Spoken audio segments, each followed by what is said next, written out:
আসসালামু আলাইকুম। আমি মুশফিকুর রহমান ইফাত বলছিলাম। আমার বয়স ১৯। আমার আসলে সাদিক এগ্রোতে আমি যেটা ছোটকাল থেকে পশু পাখি অনেক বেশি ভালোবাসি। আমি সাদিক এগ্রোতে ঘুরতে গিয়েছিলাম। আমি গরু দেখার জন্য গিয়েছিলাম।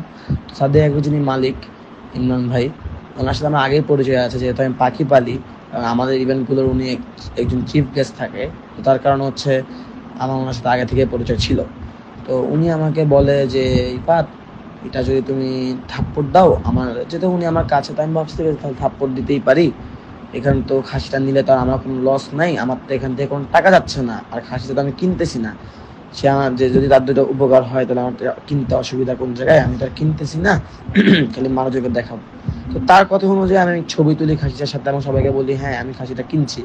কিন্তু আসলে খাসিটা কিন্তু আমি কিনা হয়নি, এবং খাসিটা আমার বাসায় বানানো হয়নি, এবং খাসিটা আমার কোরবানি দেওয়া হয়নি।